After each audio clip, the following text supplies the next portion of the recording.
안녕하세요.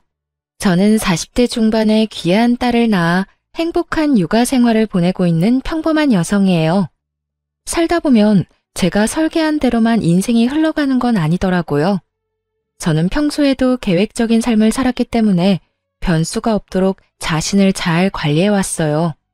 그 덕분에 말단이지만 공무원이 될 수도 있었고, 운 좋게 좋은 남자와 결혼해서 행복한 결혼 생활을 할 수도 있었죠. 그렇다고 해서 저에게 완벽한 날들만 있는 건 아니었어요.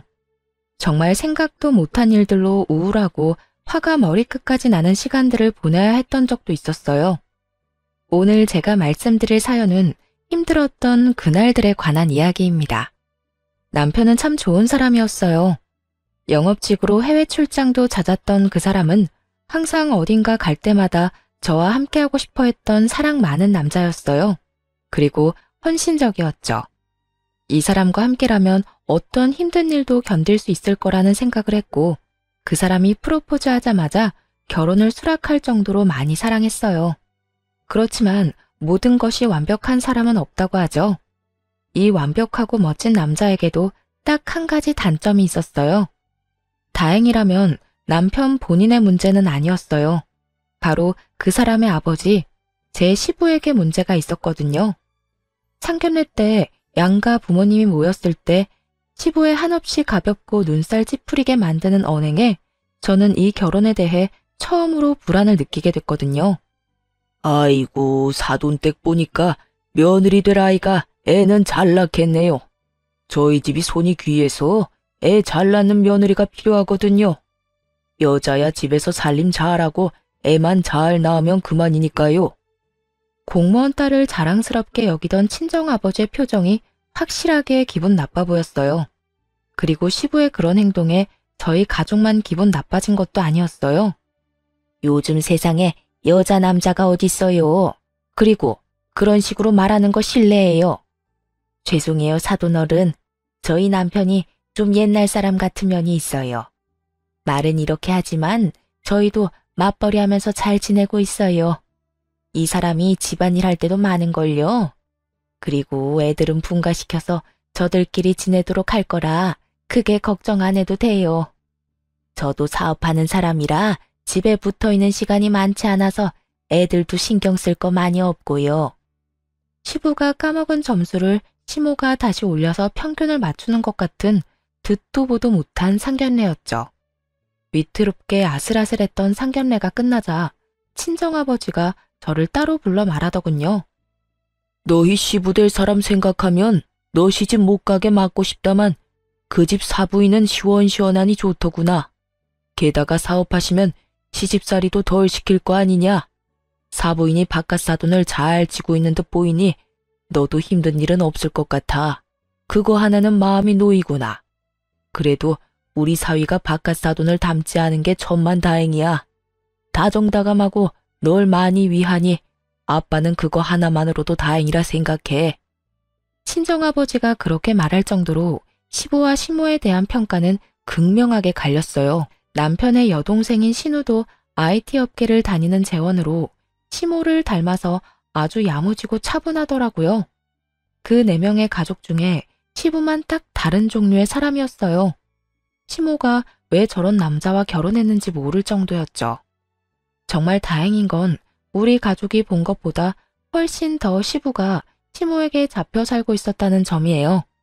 게다가 시모 집안이 잘 사는 편이라 시모에게 평소에 꼼짝도 못한다는 걸 알았거든요. 그렇게 남편과 저는 결혼 날짜를 잡았어요. 그런데 문제는 그 후에 벌어졌어요. 이미 가족 간의 상견례가 끝나고 날만 잡으면 되는데 시부가 저를 영 탐탁치 않아 하더군요. 한 번은 저희 결혼을 빌미로 할 이야기가 있다며 시부가 저를 불러냈어요. 남편과 함께 가려고 했는데 그때 남편이 출장 중이라 혼자서 가야 했거든요. 혼자 가는 게 걱정돼서 남편에게 전화를 했죠. 아버지가 당신을 불렀다고? 나한테는 아무 말 없긴 하셨는데. 벌써 상견례도 다 끝났고 날만 잡으면 되는데 무슨 일이야 있겠어? 많이 걱정되면 내가 아버지한테 무슨 일인지 물어볼까? 나한테만 할 이야기 있다는데 당신이 왜 부르냐고 물으면 아버님이 좋아하시겠어? 말 안 듣는 며느리처럼 보일 것 같은데 그냥 내가 가보고 자기한테 연락 줄게. 그렇게 남편과 통화하고 시부가 부르는 곳으로 나갔어요. 그런데 밖에서 만나자 시부가 저를 지그시 보더니 입을 열더군요. 아가씨, 우리 아들이랑 진짜로 결혼할 거야? 상견례 때는 우리 와이프 때문에 내가 말은 못했는데 나는 아가씨가 마음에 안 들어. 그러니까 알아서 우리 아들이랑 헤어져 주면 안 될까? 이런 말을 상견례가 끝나고 시부될 사람에게 들을 거라고는 상상도 못했죠. 벙찐 제 얼굴에 대고 그 사람은 안색 하나 바뀌지 않고 이어 말하더군요.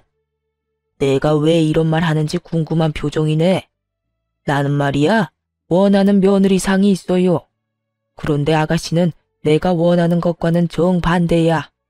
그 중에 하나가 아가씨 나이지. 우리 애가 35인데 아가씨가 38이잖아.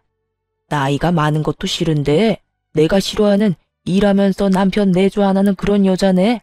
그러니 내가 반대를 좀 하겠다는 거지. 아들도 지금은 아가씨 좋아서 결혼하겠다고 하지만 자기보다 더 늙어가는 아가씨 얼굴 봐도 좋아할까? 지금이야 헤어지고 울고불고 해도 결국에는 나한테 감사할 거야. 듣는 내내 이 사람의 정신 상태와 수준을 의심하게 되는 말들이었어요. 정말 시부는 최악의 사람이었죠. 그렇다고 여기서 물러설 생각은 없었어요. 이 사람만 빼면 저한테 호의적이고 좋은 사람들 뿐이니까요. 그리고 솔직하게 말해서 다른 가족 몰래 저를 불러 이런 이야기를 했다는 건 다른 가족들은 그런 생각 없다는 걸 뜻하고요. 어느 정도 상황을 추측한 제가 시부에게 말했어요. 제가 알기로는 어머님도 아버님보다 연상이라고 알고 있는데 그럼 어머님도 나이가 많아서 싫으셨겠네요? 그런데 어떻게 결혼하셨죠? 제 말에 시부가 갑자기 눈치를 보더니 답을 못하더군요. 그 이유는 저도 잘 알고 있었어요. 시부는 시모가 번 돈으로 살고 있는 사람이었거든요. 시부의 직장 역시 시모의 친정에서 마련해 준 것이었고요. 제가 시모를 걸고 넘어가자 아무 말 못하는 것부터가 그 증거였죠. 저는 그 사람이랑 파혼할 생각 없어요. 말씀 다 끝나셨으면 가봐도 될까요? 사실 여기 오기 전에 그이한테 아버님이 몰래 보자고 했다고 벌써 말했거든요. 제 말에 시부 얼굴이 깜짝 놀라더군요. 그렇잖아도 자기가 먼저 아버님한테 전화해서 무슨 일인지 물어봐 줄까 하고 이야기하던데 제가 우울한 목소리로 전화하면 아버님한테 오늘 무슨 이야기 했는지 전화할 수도 있겠네요. 제 말에 시부가 확 얼굴을 일그러뜨리더니 저한테 경고를 날리더군요. 오늘 이야기 아들한테 할 거야? 그건 아버님 하시는 거에 따라 다르죠. 의기양양하게 말했지만 사실 알 수 없었어요. 남편이 제 편을 들지 시부의 편을 들지 남편은 가족을 소중히 하는 남자였으니까요.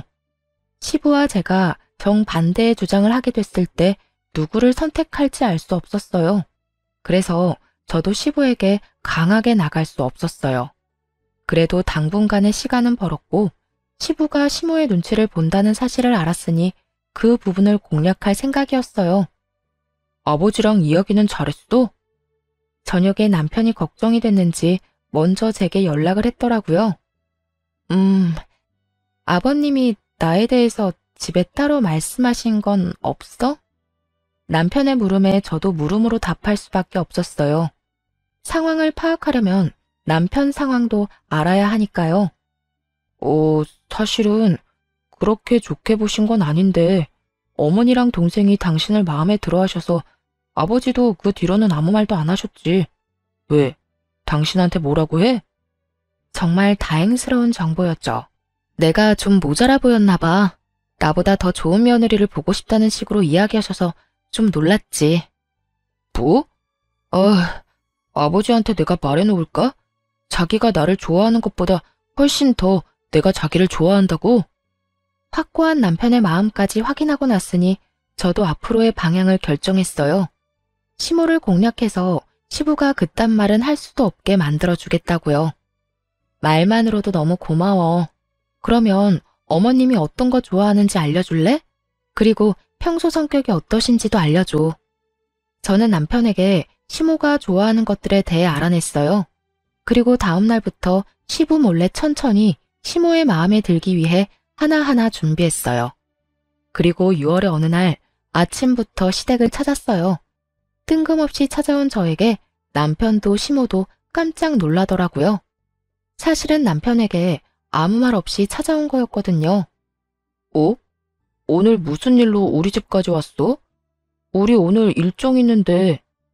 그래, 네가 와줘서 좋은데 우리 가족끼리 일이 좀 있어서 나가봐야 하는데. 시모는 난감한 표정으로 말하더군요. 그래서 제가 하얀색의 작은 조화꽃을 건네며 말했어요. 알고 있어요. 오늘 그이 외할머님 기일이잖아요. 작년에 들었어요. 사실 오늘 와야 할까 말아야 할까 고민 많이 했거든요. 그래도 저희 이제 상견례까지 했고 곧 가족 되는데 이런 행사에는 빠지면 안 될 것 같아서 이렇게 연락도 없이 불쑥 찾아뵙게 됐어요. 혹시 제가 잘못한 걸까요? 제 말에 시모가 눈시울을 붉히더니 기특하다는 듯 제 얼굴을 보더라고요. 그러면서 제가 건넨 꽃다발을 안고는 저를 꼭 안아주시더라고요. 너무 고맙다. 어쩜 이렇게 섬세하니? 그래, 너도 이제 가족이지. 우리 같이 가자. 그러자 시부가 뒤에서 또 초를 치는 소리를 하더군요. 상견례 했다고 가족은 아니지. 아가씨 경우가 없네. 가족 행사에 이렇게 다짜고짜 끼어들면 어떡하나? 생각이 짧아도 이렇게 짧을 수가 없어. 그리고 너 아직 우리 가족 아니야. 여보, 당신이 지금 그런 말 할 때예요? 오늘 무슨 날인지 아침까지도 몰랐던 사람이 당신이잖아. 우리 엄마 기일이라고 내가 며칠 전에도 이야기했어요. 그런데 아침부터 늦잠 자고 잊어버리고 말이지. 새아가 밥만 좀 본받아요. 아직 결혼도 안 했는데 상견례 했다고 벌써 시댁 외가 챙기는 기특한 며느리야. 당신 저번에 상견례 할 때부터 이상해? 대체 얘가 뭘 했다고 이렇게 매번 딴지를 걸어요?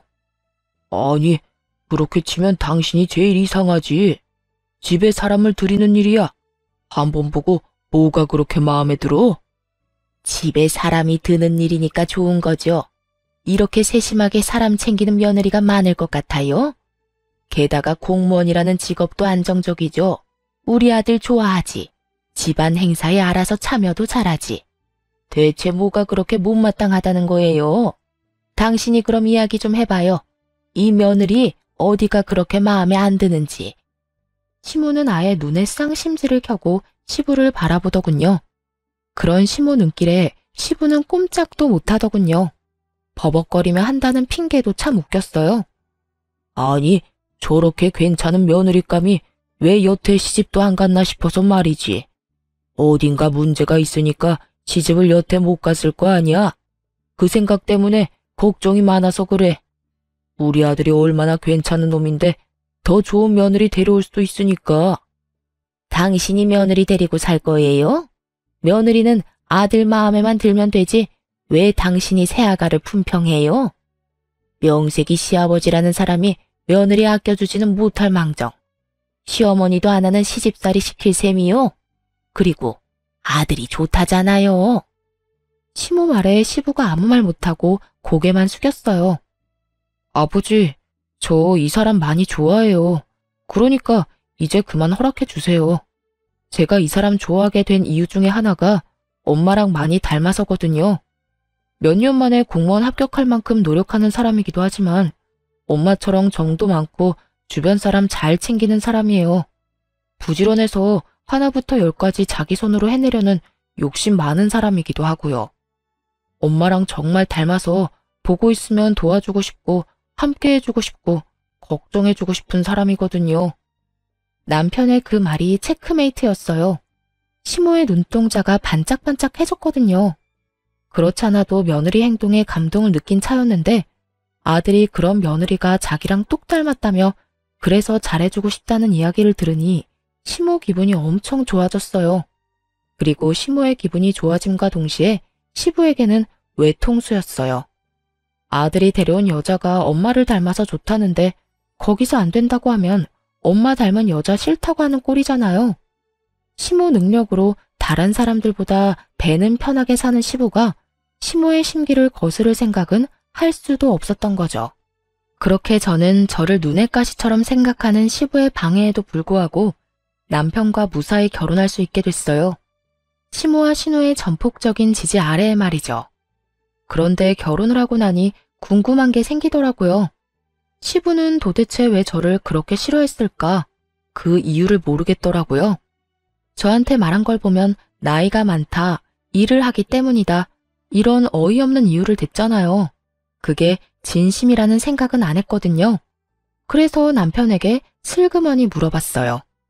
저기, 우리 결혼 전에 아버님이 나 싫어하신 적 있잖아. 혹시 아버님이 왜 나를 별로 좋아하지 않았는지 당신은 혹시 알고 있어? 그거? 사실은 우리 아버지 엄청 가부장적인 집안에서 크셨거든. 남자는 하늘, 여자는 땅, 이런 집안. 게다가 그런 집에 독자로 태어나셨으니 그런 사상이 몸에 배어 있어. 근데 어머니가 사업하면서 돈도 잘 버시잖아. 워낙 어머니가 잘 나가니 억눌려서 더 그런 거지. 당신이 어머니처럼 잘 나갈 것처럼 보이는 게 싫었던 모양이야. 남편 말을 들으니 더 의아했어요. 그런 사람이 그 시대에는 그렇게 드물다는 직업 있는 신여성이랑 어떻게 결혼을 한 거야?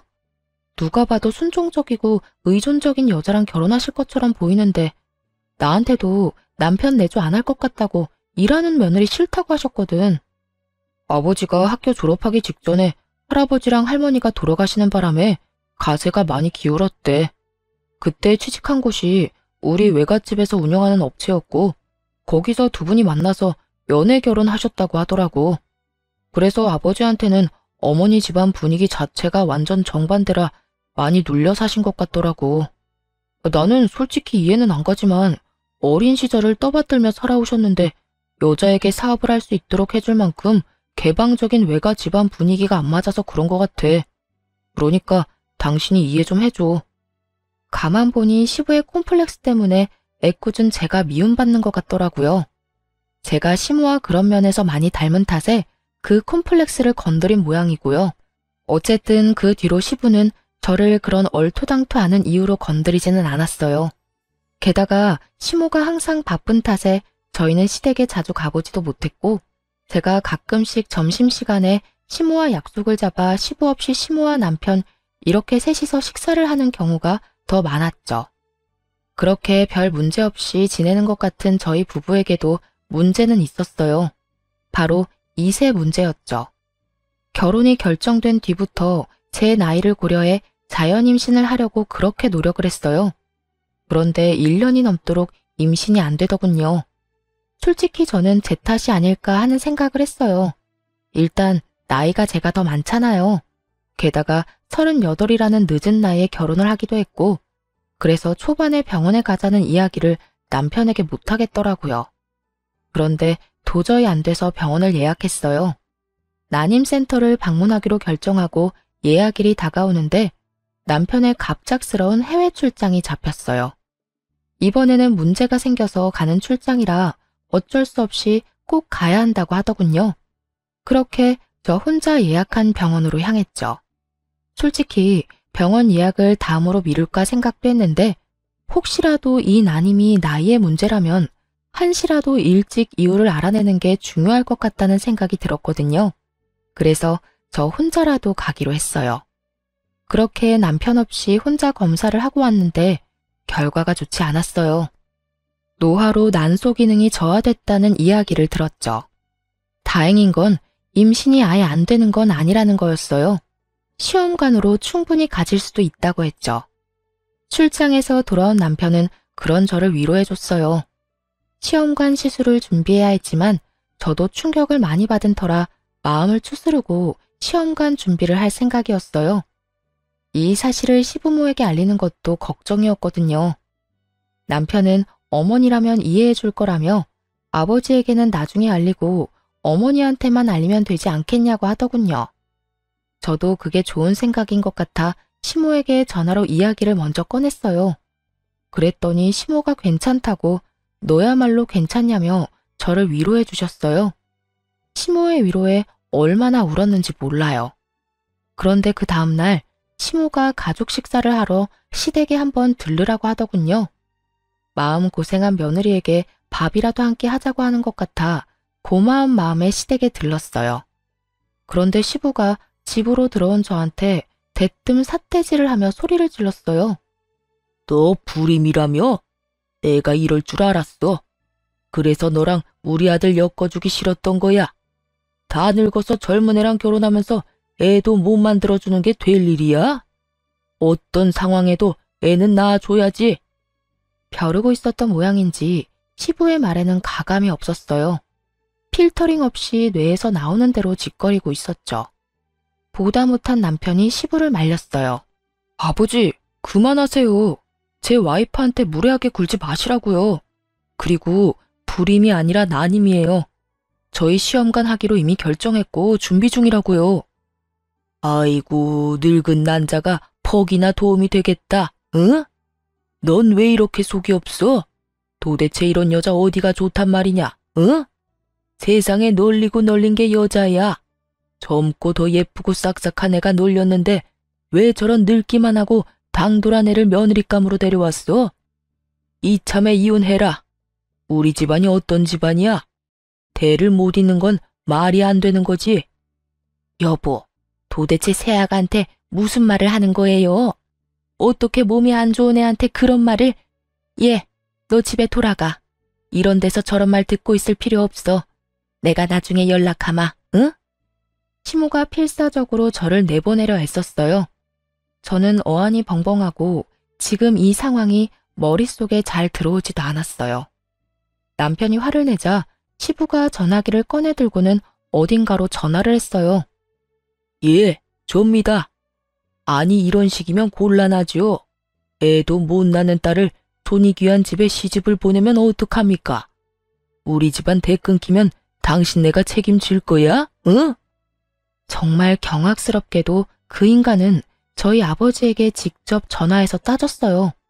남편이 놀라 시부의 전화기를 빼서 강제로 꺼버렸어요.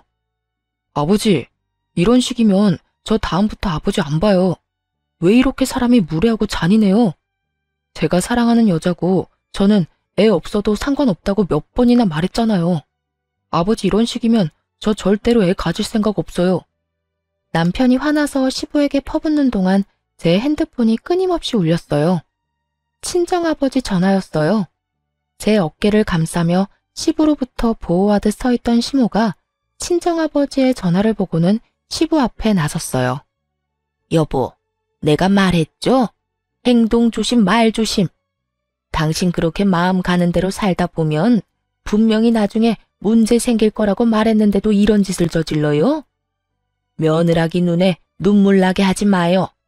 그러다 당신 눈에 피눈물 나면 어쩌려고 말을 함부로 해요?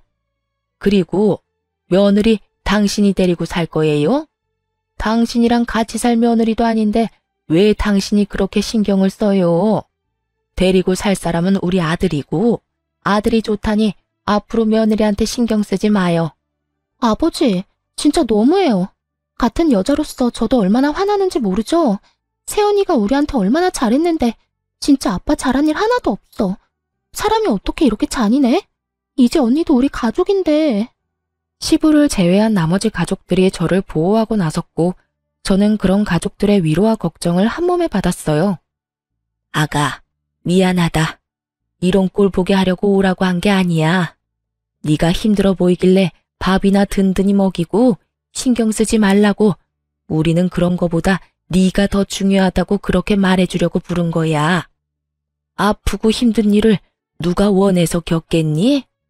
어쩌다 보니 어쩔 수 없이 이유도 없이 그렇게 다가오는 게 그런 일이라는 걸 우리가 모르지는 않아.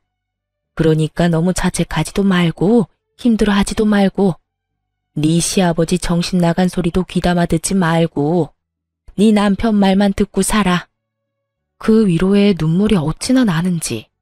3명의 시댁 식구들이 너무 잘해줬기에 이혼은 생각지도 못했어요. 저 한 사람이 이 물을 모두 흐리고 있구나 하는 생각을 했죠. 그리고 속으로 언젠가 저 뺀질거리는 얼굴에 한 방 먹을 날이 오기만을 빌었죠. 그 뒤로 시모와 남편의 배려로 저는 시부와 만나지 않게 됐어요. 그런데 얼마 지나지 않아 시부와 자리를 함께할 일이 생겼어요. 바로 신우의 상견례 자리였죠. 남편도 미안하다며 조용히 밥만 먹고 오자고 이야기했었어요. 그런데 그날 완전 엄청난 문제가 생겼어요. 그것도 시부의 입방정 때문에요. 사실 가서도 시모는 제가 시부와 조금이라도 같이 있거나 가까이 있지 못하도록 만들어줬어요. 그래서 시부가 저에게 시비를 걸지도 못했죠. 그리고 상식적으로 이런 자리에서 며느리에게 시비를 거는 시부를 보고 그 결혼이 성사될 리 없잖아요. 그래서인지 냉랭하기는 했지만 상견례 자체의 분위기는 나쁘지 않았죠. 그런데 시부가 곁들여 나온 인삼주를 꼴깍꼴깍 마시기 시작하더니 정신 나간 소리를 입 밖으로 내는 거예요. 사돈, 우리 딸이 제 입으로 말하기도 그렇지만 참 괜찮은 딸입니다. 데려가시면 횡재하시는 거예요. 예, 그렇겠지요. 저희도 그렇게 생각하고 있습니다. 저는 남 좋은 일만 해주는 사람이에요. 보세요. 억만금을 줘도 부족할 만큼 귀한 제 딸은 남의 집에 보내고 저희 집에는 망가진 걸 데려왔으니 제가 원통해서 요즘 밤마다 잠이 안 와요. 세상에 며느리가 불임이라 애를 못 낳는다는데 이보다 더 나쁜 일이 어디 있겠습니까? 아들이 둘인 것도 아니고 하나뿐인데 말이죠. 여자가 할 일이 뭐예요? 애 낳는 게 가장 큰 일 아니오? 예? 시부의 그 말에 시모와 신우가 사색이 됐어요. 상대방 쪽도 완전히 당황해서 눈치만 보더군요. 여보, 당신 술 너무 많이 취했어요. 죄송합니다. 이 사람이 술을 좀 과하게 했어요. 오늘은 여기까지만 하고 돌아가서 나중에 나를 잡아서 다시 간소하게 만나든지 합시다. 시모가 겨우겨우 상황을 정리하고 남편은 화가 끝까지 난 상태로 시부를 집으로 데리고 왔어요. 오는 길에 시부가 술이 좀 깼는지 집에서 완전 난리를 피웠어요. 내가 못할 말했어? 애 못 낳는 거 보고 애 못 낳는다고 그러지. 쓸데없는 거 맞잖아. 아빠, 어떻게 그런 말을 제 상견례에서 하실 수 있어요? 도대체 새언니 이야기는 거기서 왜 해요? 제 상견례잖아요. 아버지 행동 하나에 제 평판이 달린 걸 모르셔서 이래요? 당신 도대체 왜 이래요? 왜 이러긴? 너희도 그러는 거 아니다. 왜 며느리 편만 들고 내 편은 안 드는 거냐?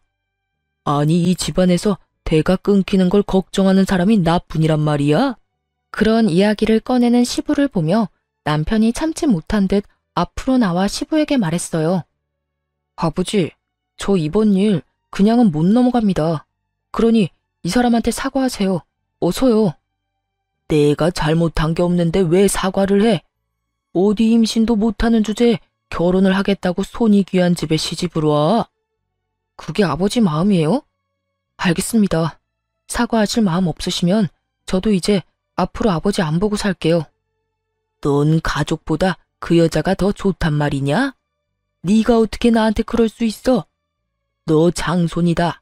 우리 집 독자야. 아버지야말로 저한테 왜 그러셨어요? 제가 이 사람을 얼마나 사랑하는지를 알면서 결혼 전부터 지금까지 꾸준히 제가 말씀드렸잖아요. 저희 와이프 좋은 사람이라고 제발 저한테 하듯 잘 대해달라고 말이에요. 전 이 사람 말고 다른 사람은 필요 없어요. 그리고 아버지 하는 행동 덕분에 애도 갖고 싶지 않고요. 그러니 앞으로 제 와이프한테 애를 못 가지느니 어쩌느니 그런 이야기 하지 마시고 저한테 말씀하세요. 제가 애 안 가질 생각이니까. 그리고 아버님이 이 사람한테 사과할 때까지 아버지하고 만날 일 없을 거예요. 남편의 폭탄 선언에 시부가 열이 받아서 얼굴이 시뻘겋게 변했어요. 야, 네가 어떻게 그래? 어떻게 며느리 편을 들어? 그래서 내가 며느리 괴롭혔다고 날 협박하는 거야? 편한 대로 생각하세요. 그리고 아버지 안 보겠단 말 협박으로 한 말 아니에요. 동네 창피하게 어디 가서 술 마시고 그런 이야기나 하는 사람 제 아버지로 두는 거 저도 싫어요. 그러니 앞으로 제 얼굴 볼 생각 마세요. 남편은 시부를 충격에 빠뜨린 뒤 저를 데리고 밖으로 나왔어요. 남편이 말하는 내내 시모와 신우가 아무 말 없이 남편 눈치만 보는 걸 보니 아마 미리 세 사람은 이야기가 다 되어 있었던 것 같았어요. 그게 아니었으면 시모가 중간에라도 말렸었겠죠. 그런데 그게 아닌 걸 보면 시모도 남편의 그런 생각은 알고 있었던 것 같더라고요. 그렇게 집에 돌아온 남편이 저한테 한 이야기는 뜬금없이 강아지 입양이었어요. 여보, 우리 애 가지지 말자. 애 가지지 말고 강아지나 키우면서 살자. 요즘 세상에 애 없이 사는 사람들 얼마나 많은데. 그리고 나는 당신만 있으면 돼. 그러니까 애완동물 같은 거 키우면서 우리끼리 살자. 한편 말이 너무 고마웠지만 또 한편으로는 서운하기도 했어요. 저는 아이가 가지고 싶었거든요. 그래서 남편을 설득했어요. 아버님한테 화난다고 아이를 안 가지는 건 아닌 것 같아. 우리 시험관 해보자. 나 이대로는 정말 분하고 원통해서 못 살 것 같아. 할 수 있는 데까지 해보고 안 생기면 그렇게 해. 딱 2년만. 그래도 안 생기면 우리 운명이라고 생각하고 받아들이고. 그렇게 말하니 남편이 저를 꼭 안아줬어요. 바로 그 다음 주부터 시험관 준비에 들어갔죠. 병원에 가서 그전 예약에서는 하지 못했던 남편의 검사도 겸사겸사 진행했는데 결과가 나올 순간 저희 모두 깜짝 놀랐어요. 저한테만 문제가 있다고 생각했는데 알고 보니 남편도 문제가 있었더라고요. 무정자증까지는 아니었지만 남편도 문제가 좀 있는 편이었어요. 그나마 다행인 것은 시험관을 하는 데에는 큰 무리가 없다는 거였죠. 남편은 당장이라도 그 검사 결과를 시댁에 알리려고 했지만 제가 남편을 말렸어요. 시모 생각이 나서요. 시모가 충격받을 것 같아서 시간을 두고 천천히 이야기하자고 남편을 설득했죠. 집 상황도 지금 어수선한데 좋은 이야기도 아니고 어차피 안 좋은 이야기는 저를 통해 들었으니 더 이야기해봐야 남편 탓처럼 보일까봐 신중하게 접근하기로 했죠. 그리고 저희가 한참 시험관을 준비하는데 시모의 생일을 맞이하게 됐어요. 생일날에 시부와 얼굴 마주하며 밥 먹고 싶은 마음은 없었기 때문에 시모와 신우에게만 살짝 말해서 저녁에 밥을 먹기로 했어요. 그런데 시모에게 그날 낮에 전화가 왔더라고요. 다급한 목소리로 남편과 저를 찾는 것을 보아하니 분명 무슨 일이 생긴 것이 틀림없었죠. 얘, 집에 좀 빨리 와봐라. 세상에, 지금 난리도 아니야. 나 어떻게 해야 될지 모르겠어. 네가 와서 이 사람들 좀 말려봐. 시댁으로 황급히 달려갔더니 집안이 초토화가 되어 있었어요. 거기에 있던 것은 신우 상견례 때 보았던 예비 사돈 어른이었어요. 상견례 자리에서 큰 소리 뻥뻥 치더니 이보시오. 당신이 누구 욕할 처지야? 검사 안 해봤으면 어쩔 뻔했냐고. 이게 뭔가 싶었는데 신우는 옆에서 울고 시모는 그런 신우를 보호하듯 서 있었어요. 그리고 시부는 완전 당황한 채로 서 있었죠. 돌아가는 상황을 보니 신우에게 문제가 있던 모양이었어요. 그런데 갑자기 쳐들어와 이런 무례라니 우리를 얼마나 우습게 본 건지 짐작도 안 가더라고요. 아니, 검사 결과가 잘못된 거 아닙니까? 내 딸이 그럴 리 없어요. 그럴 리가 없기는 검사 결과가 거짓말일 리가 없잖아. 아니, 어떻게 애도 못 낳는 여자를 들이밀어? 난 이 결혼 절대 허락 못해. 애 낳는 게 여자 할 일이라던 당신이 설마 이러고도 우리 애한테 당신 딸 들이미는 건 아니겠지? 우리 집안이 대를 잇는 게 얼마나 중요한데 사돈 될 사람 앞에서 며느리 욕하는 거 보고 혹시나 싶어 검사했는데 말이야. 될 수가 없으려니까. 그만하세요. 여기서 한마디만 더 모욕적인 말씀하시면 경찰 부를 거예요? 무슨 말하고 싶은지 아니까 여기서 그만하고 돌아가세요. 제가 그렇게 말하자 그 사람도 저를 째려보더니 나가더군요. 한시름 놓는데 시부가 신우 손목을 끌어당기며 말하더군요. 네가 불임이라고? 거짓말일 거야. 병원 한번 가보자. 다시 검사해야 할 거 아니냐? 시부 행동에 신우는 더 울고 시모가 완전 열받았는지 시부 앞에 허리에 손을 척 얹고 서서 소리쳤어요. 이제 속이 시원해요? 저 사람이 여기 와서 행패 부린 거 다 당신 탓이야. 상견례 자리에서 그렇게 며느리 욕을 하는 무례한 행동을 서슴없이 했으니 상대방도 우리를 깔본 거잖아요. 내가 누누이 말했죠? 행실 조심하라고. 당신이 사람 많은 데서 며느리 망신 주니 우리한테 똑같은 짓 한 거잖아. 왜 나한테 그래?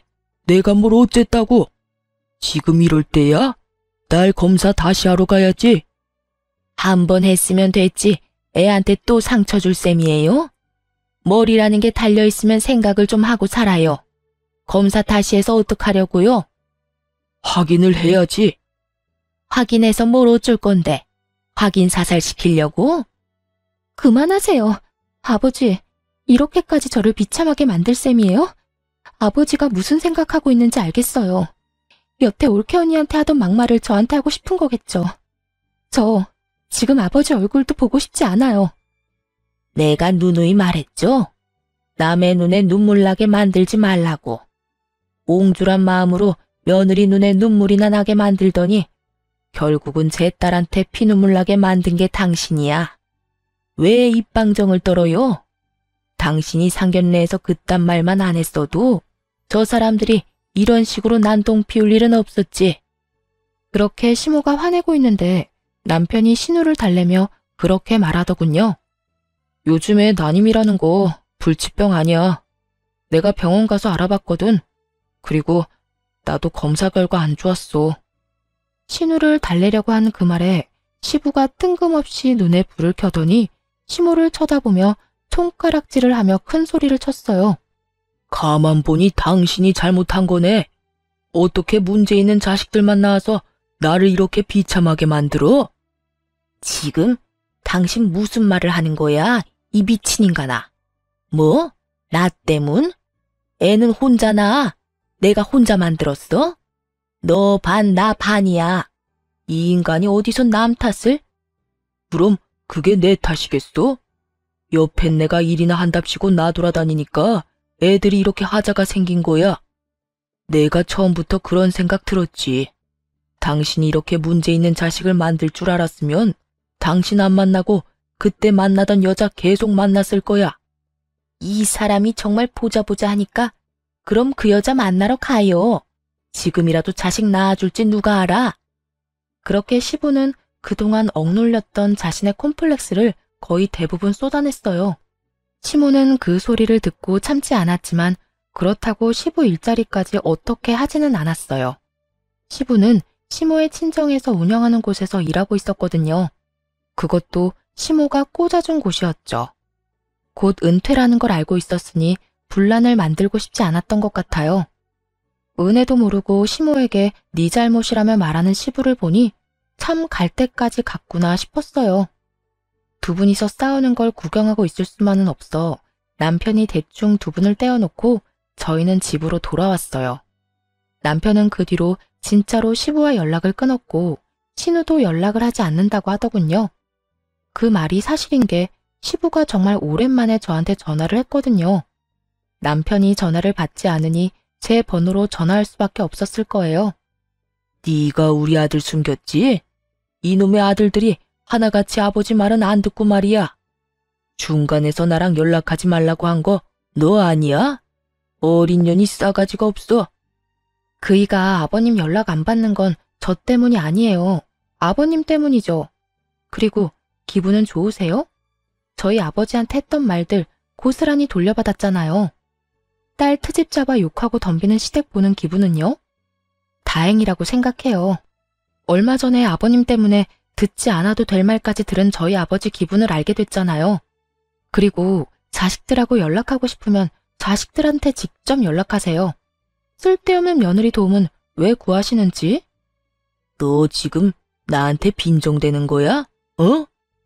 길게 듣고 싶지도 않아 전화를 뚝 끊어버렸어요. 그런데 통화 중 찜찜한 말을 들은 것 같았어요. 아들들이라는 말이 이상하잖아요.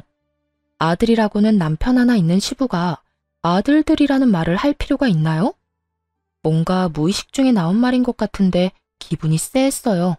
설마 했죠. 그렇게 찜찜한 시간이 흘렀죠. 솔직히 시모에게 말할까 말까 했는데 집안 분위기가 워낙 흉흉해서 일단 말을 아끼고 있었어요. 신우는 파혼을 하게 됐고 시모는 기분이 안 좋은지 내내 일만 하러 돌아다니느라 피곤해 하시더군요. 직장에서도 시부를 마주쳐야 하는 일이 생각보다 너무 피곤했나 봐요. 그렇게 몰래 점심시간에 나와 저랑 식사를 하며 마음을 추스르고 있는데 한 남자가 저와 시모가 있는 테이블로 오더군요.